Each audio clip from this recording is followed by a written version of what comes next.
आधी रात बीत चुकी थी। मिस्टर सिन्हा घर से निकले और अकेले जगत पांडे को मनाने चले। बरगद के नीचे बिल्कुल सन्नाटा था। अंधकार ऐसा था मानो निशा देवी यहीं शयन कर रही हों। जगत पांडे की सांसें जोर जोर से चल रही थीं, मानो मौत जबरदस्ती घसीटे लिए जाती हो। मिस्टर सिन्हा के रोए खड़े हो गए। बुढ़ा कहीं मर तो नहीं रहा है? जेबी लालटेन निकाली और जगत के समीप जाकर बोले, पांडे जी, कहो क्या हाल है? जगत पांडे ने आंखें खोलकर देखा और उठने की असफल चेष्टा करके बोला, मेरा हाल पूछते हो? देखते नहीं हो मर रहा हूँ? सिन्हा, तो इस तरह क्यों प्राण देते हो? जगत, तुम्हारी यही इच्छा है तो मैं क्या करूँ? सिन्हा, मेरी तो यही इच्छा नहीं है। हाँ, तुम अलबत्ता मेरा सर्वनाश करने पर तुले हुए हो। आखिर मैंने तुम्हारे 150 रुपये ही तो लिए हैं। इतने ही रुपए के लिए तुम इतना बड़ा अनुष्ठान कर रहे हो? जगत, 150 रुपये की बात नहीं है। जो तुमने मुझे मिट्टी में मिला दिया, मेरी डिग्री हो गई होती तो मुझे 10 बीघे ज़मीन मिल जाती और सारे इलाके में नाम हो जाता। तुमने मेरे 150 नहीं लिए, मेरे 5000 बिगाड़ दिए, पूरे 5000। लेकिन यह घमंड न रहेगा, याद रखना, कह देता हूँ, सत्यानाश हो जाएगा। इस अदालत में तुम्हारा राज्य है, लेकिन भगवान के दरबार में विप्रों का ही राज्य है। विप्र का धन लेकर कोई सुखी नहीं रह सकता। मिस्टर सिन्हा ने बहुत खेद और लज्जा प्रकट की, बहुत अनुनय विनय से काम लिया और अंत में पूछा, सच बताओ पांडे, कितने रुपए पा जाओ तो यह अनुष्ठान छोड़ दो? जगत पांडे अब की जोर लगाकर उठ बैठे और बड़ी उत्सुकता से बोले, 5000 से कौड़ी कम न लूँगा। सिन्हा, 5000 तो बहुत होते हैं, इतना जुल्म न करो। जगत, नहीं, इससे कम न लूँगा। यह कहकर जगत पांडे फिर लेट गया। उसने ये शब्द निश्चयात्मक भाव से कहे थे कि मिस्टर सिन्हा को और कुछ कहने का साहस न हुआ। रुपए लाने घर चले, लेकिन घर पहुँचते पहुँचते नीयत बदल गई। 150 के बदले 5000 देते कलंक हुआ। मन में कहा, मरता है, जाने दो। कहा कि ब्रह्म हत्या और कैसा पाप, यह सब पाखंड है, बदनामी न होगी। सरकारी मुलाजिम तो यूं ही बदनाम होते हैं, यह कोई नई बात थोड़े ही है। बच्चा कैसे उठ बैठे थे, समझा होगा उल्लू फंसा। अगर 6 दिन के उपवास करने से 5000 मिले तो मैं महीने में कम से कम 5 मर्तबा यह अनुष्ठान करूं। 5000 नहीं, कोई मुझे 1000 दे दे। यहाँ तो महीने भर नाक रगड़ता हूँ, तब जाके 600 रुपये के दर्शन होते हैं। नोच खसोट से भी शायद ही मुँह मीठा हो जाएगा। वह चारपाई पर लेटना चाहते थे कि उनकी पत्नी जी आकर खड़ी हो गईं। उनका सिर के बाल उखड़े हुए थे, आंखें सहमी हुई, रह रहकर काँप उठती थी, मुंह से शब्द न निकलता था। बड़ी मुश्किल से बोली, आधी रात तो हो गई होगी, तुम जगत पांडे के पास चले जाओ। मैंने अभी ऐसा बुरा सपना देखा है कि अभी तक कलेजा धड़क रहा है। जान संकट में पड़ी हुई है, जाके किसी तरह उसे टालो। मिस्टर सिन्हा वहीं से तो चला आ रहा हूँ। मुझे तुमसे ज़्यादा फिक्र है। अभी आकर खड़ा ही हुआ था कि तुम आई। पत्नी, अच्छा तो तुम गए थे, क्या बातें हुई? राजी हुआ? सिन्हा, 5000 रुपये मांगता है। पत्नी, 5000? सिन्हा, कौड़ी कम नहीं कर सकता और मेरे पास इस वक्त 1000 से ज़्यादा। पत्नी ने एक क्षण सोचकर कहा, जितना मांगता है उतना ही दे दो, किसी तरह गला तो छूटे। तुम्हारे पास रुपए न हो तो मैं दे दूंगी। अभी से सपने दिखाई देने लगे हैं। मरा तो प्राण कैसे बचेंगे? बोलता चालता है ना मिस्टर सिन्हा। अगर आबनूस थे तो उनकी पत्नी चंदन। सिन्हा उनके गुलाम थे, उनके इशारों पर चलते थे। पत्नी जी भी पति शासन में कुशल थी। सौंदर्य और अज्ञान में अपवाद है। सुंदरी कभी भोली नहीं होती, वह पुरुष के मर्मस्थल पर आसन जमाना जानती है। सिन्हा, तो लाओ देता आऊँ, लेकिन आदमी बड़ा चक्खड़ है, कहीं रुपए लेकर सबको दिखाता फिरे तो। पत्नी, इसको यहाँ से इसी वक्त भगाना होगा। सिन्हा, तो निकालो, दे ही दूँ। जिंदगी में यह आफत बात भी याद रहेगी।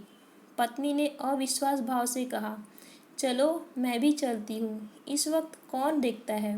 पत्नी से अधिक पुरुष के चरित्र का ज्ञान और किसी को नहीं होता। मिस्टर सिन्हा को मनोवृत्तियों को उनकी पत्नी जी खूब जानती थी। कौन जाने रास्ते में रुपए कहीं छिपा दें और कह दें दे आए, या कहने लगे रुपए लेकर भी नहीं टलता तो मैं क्या करूं।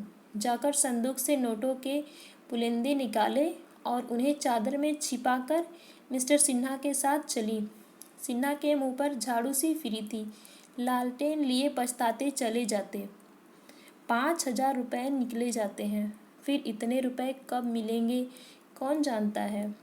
इससे तो कहीं अच्छा था दुष्ट मर ही जाता, बला से बदनामी होती, कोई मेरी जेब से रुपए तो न छीन लेता, ईश्वर करे मर गया हो।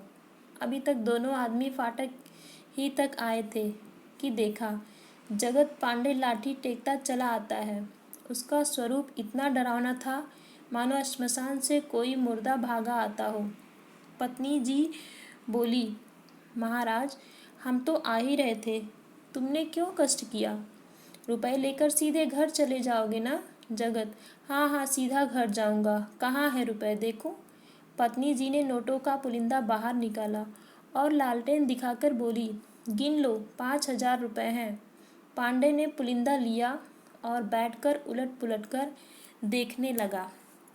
उसकी आंखें एक नए प्रकाश से चमकने लगी। हाथों में नोटों को तौलता हुआ बोला, पूरे 5,000 हैं। पत्नी, पूरे गिन लो। जगत, 5,000 में 2 टोकरी भर जाएगी। हाथों से बताकर, इतने सारे 5,000। सिन्हा, क्या अब भी तुम्हें विश्वास नहीं आता। जगत, हैं पूरे हैं, पूरे 5,000। तो अब जाऊं, भाग जाऊं। यह कहकर वह पुलिंदा लिए एकदम लड़खड़ाता हुआ चला जैसे कोई शराबी, और तब धम से जमीन पर गिर पड़ा। मिस्टर सिन्हा लपट कर उठाने दौड़े तो देखा उसकी आंखें पथरा गई हैं और मुख पीला पड़ गया है। बोले, पांडे, क्या कहीं चोट आ गई। पांडे ने एक बार मुंह खोला जैसे मरी हुई चिड़िया सिर लटका चोंच खोल देती है। जीवन का अंतिम धागा भी टूट गया। ओंठ खुले हुए थे और नोटों का पुलिंदा छाती पर रखा हुआ था। इतने में पत्नी जी भी आ पहुंची और शव को देखकर चौंक पड़ी। पत्नी, इसे क्या हो गया। सिन्हा, मर गया, और क्या हो गया। पत्नी सिर पीटकर, मर गया, हाय भगवान, अब कहाँ जाऊँ। यह कहकर बंगले की ओर बड़ी तेजी से चली। मिस्टर सिन्हा ने भी नोटों का पुलिंदा शव की छाती से उठा लिया और चले। पत्नी, ये रुपए अब क्या होंगे। सिन्हा, किसी धर्म कार्य में दे दूंगा। पत्नी, घर में मत रखना, खबरदार। हाय भगवान। दूसरे दिन शहर में खबर मशहूर हो गई। जगत पांडे ने जंट साहब पर जान दे दी। उसका शव उठा तो हजारों आदमी साथ थे। मिस्टर सिन्हा को खुल्लम खुल्ला गालियां दी जा रही थी। संध्या समय मिस्टर सिन्हा कचहरी से आकर मन मार कर बैठे थे कि नौकरों ने आकर कहा, सरकार हमको छुट्टी दी जाए, हमारा हिसाब कर दीजिए। हमारी बिरादरी के लोग धमकाते हैं कि तुम जट साहब की नौकरी करोगे तो हुक्का पानी बंद हो जाएगा। सिन्हा ने झल्लाकर कहा, कौन धमकाता है। कहार, किसका नाम बताए सरकार, सभी तो कह रहे हैं। रसोइया, हुजूर, मुझे तो लोग धमकाते हैं कि मंदिर में न घुसने पाओगे। साइस, हुजूर, बिरादरी से बिगाड़ करके हम लोग कहाँ जाएंगे। हमारा आज से इस्तीफा है, हिसाब जब चाहे कर दीजिएगा। मिस्टर सिन्हा ने बहुत धमकाया, फिर दिलासा देने लगे, लेकिन नौकरों ने एक न सुनी। आधा घंटे के अंदर सबों ने अपना रास्ता लिया। मिस्टर सिन्हा दांत पीसकर रह गए, लेकिन हाकिमों का काम कब रुकता है। उन्होंने उसी वक्त कोतवाल को खबर कर दी और कई आदमी बेगार में पकड़ आए। काम चल निकला। उसी दिन से मिस्टर सिन्हा और हिंदू समाज में खींचतान शुरू हुई। धोबी ने कपड़े धोना बंद कर दिया, ग्वाले ने दूध लाने में आनाकानी की, नाई ने हजामत बनानी छोड़ी। इन विपत्तियों पर पत्नी जी का रोना धोना और भी गजब था। इन्हें रोज भयंकर स्वप्न दिखाई देते। रात को एक कमरे में दूसरे कमरे में जाते प्राण निकलते थे। किसी को जरा सिर भी दुखता तो नहीं में जान समा जाती।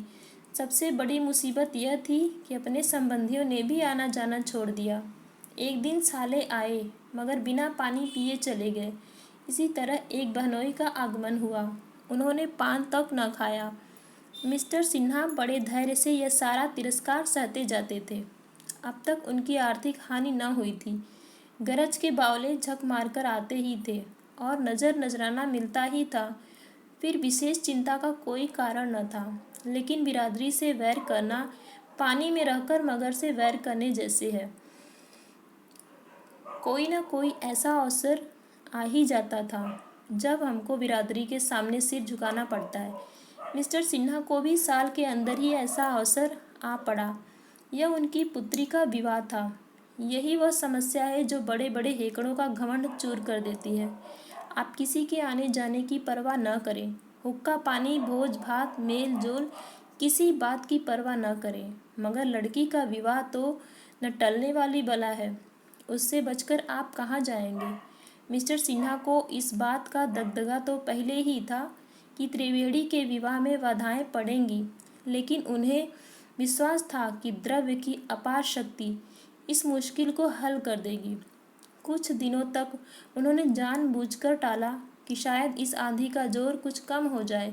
लेकिन जब त्रिवेणी को 16वां साल समाप्त हो गया तो टाल मटोल की गुंजाइश न रही। संदेश भेजने लगे, लेकिन जहाँ संदेशिया जाता वहीं जवाब मिलता, हमें मंजूर नहीं। जिन घरों में साल भर पहले उनका संदेशा पाकर लोग भाग्य को सराहते, वहाँ से अब सूखा जवाब मिलता था, हमें मंजूर नहीं।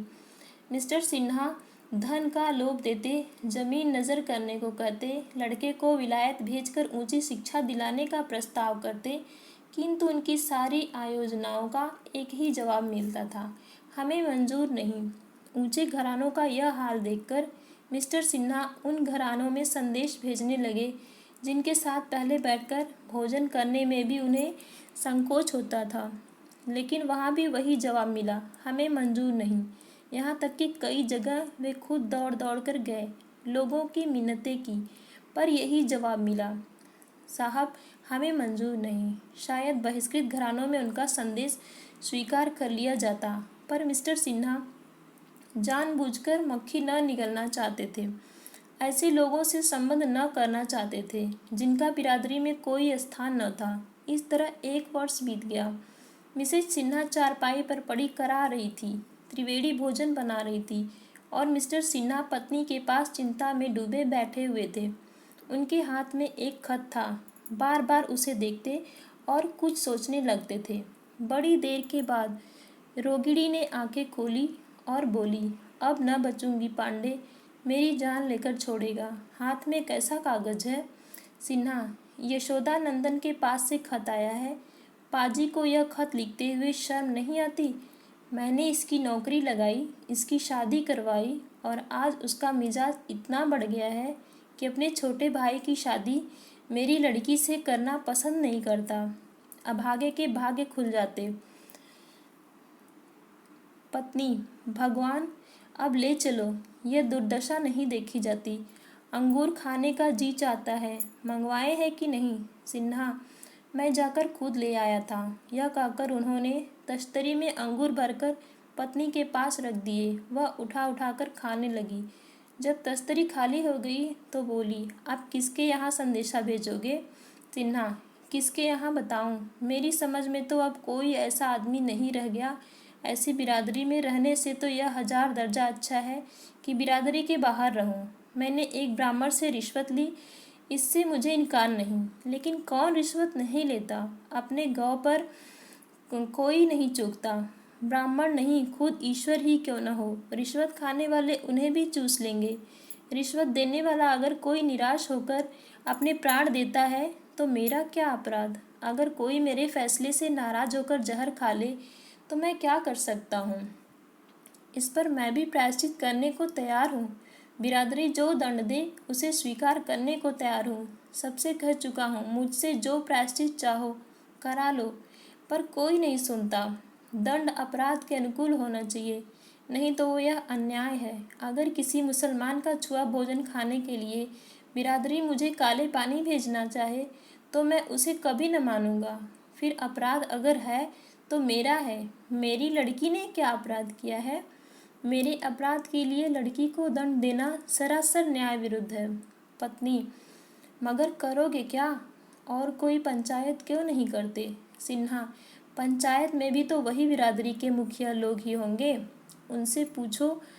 न्याय की आशा नहीं, वास्तव में इस तिरस्कार का कारण ईर्ष्या है। मुझे देखकर सब जलते हैं और इसी बहाने वे मुझे नीचा दिखाना चाहते हैं। मैं इन लोगों को खूब समझता हूँ। पत्नी: मन की लालसा मन में रह गई। यह अरमान लिए संसार से जाना पड़ेगा। भगवान की जैसी इच्छा। तुम्हारी बातों से मुझे डर लगता है कि मेरी बच्ची की न जाने क्या दशा होगी। मगर तुमसे मेरी अंतिम विनय यही है कि बिरादरी से बाहर न जाना, नहीं तो परलोक में भी मेरी आत्मा को शांति न मिलेगी। यह शोक मेरी जान ले रहा है। हाय, बच्ची पर न जाने क्या विपत्ति आने वाली है। यह कहते मिसेस सिन्हा की आंखों में आंसू बहने लगे। मिस्टर सिन्हा ने उनको दिलासा देते हुए कहा, इसकी चिंता मत करो प्रिय, मेरा आशय केवल यह था कि ऐसे भाव मन में आया करते हैं। तुमसे सच कहता हूँ, बिरादरी के अन्याय से कलेजा छलनी हो गया है। पत्नी: बिरादरी को बुरा मत कहो। बिरादरी का डर न हो तो आदमी न जाने क्या क्या उत्पात करे। बिरादरी को बुरा न कहो। कलेजे पर हाथ रखकर: यहाँ बड़ा दर्द हो रहा है। यशोदा नंदन ने भी कोरा जवाब दे दिया। किसी करवट चैन नहीं आता। क्या करूं भगवान? सिन्हा: डॉक्टर को बुलाऊं? पत्नी: तुम्हारा जी चाहे बुला लो, लेकिन मैं बचूंगी नहीं। जरा तिब्बो को बुला लो, प्यार कर लूं, जी डूबा जाता है। मेरी बच्ची, हाय मेरी बच्ची। धन्यवाद।